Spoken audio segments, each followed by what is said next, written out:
প্রদীপ প্রজ্বলনের মধ্য দিয়ে স্বাস্থ্য সচেতনতামূলক আলোচনা এবং বিনামূল্যে স্বাস্থ্য শিবিরের শুভ সূচনা করা হয় আগরতলাস্থিত দেশবন্ধু চিত্তরঞ্জন ক্লাবে।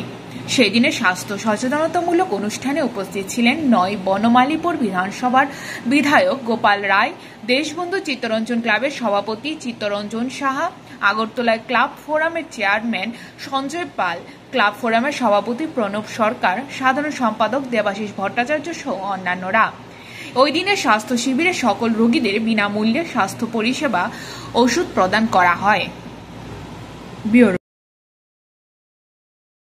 চিত্তরঞ্জন যখন দেখছেন যে গান্ধীজির রাজনীতি কিছুটা ধীরে ধীরে ধীরে ধীরে ঢিমে তালে এগোচ্ছে, তখন চিত্তরঞ্জন আমাদের সামনে এনেছিলেন স্বরাজ পার্টি ইত্যাদিকে।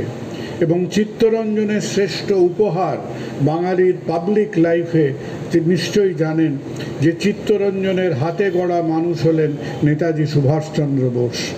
এবং চিত্তরঞ্জনের যে অকাল মৃত্যু 1925 সালে, অনেক দিন ধরে জ্বরে ভুগছিলেন, কোনো ডাক্তার ঠিক করে উঠতে পারেনি যে তার সমস্যাটা কী ছিল।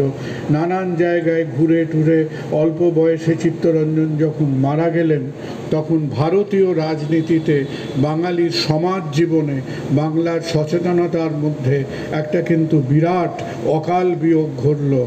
এবং the loss of CR Das, সেটা বাঙালি খুব একটা সহজে সেই যে বিয়োগ এবং সেই যে অভাব, সেই অভাব কিন্তু জাতীয় রাজনীতিতে অনেক দিন ধরে আমরা তার অভাবটা বোধ করেছিলাম। আমার কাছে কংগ্রেস, বিজেপি, সিপিএম কোনো ভাগ নেই। আমি বনমালীপুরের দারোয়ান বা পিয়ন বলতে পারেন। আমি আপনাদের সাথে আছি, থাকব এবং আপনাদের সমস্যা নিয়ে আমি যুদ্ধ করব, এটা আমি বলে দিচ্ছি।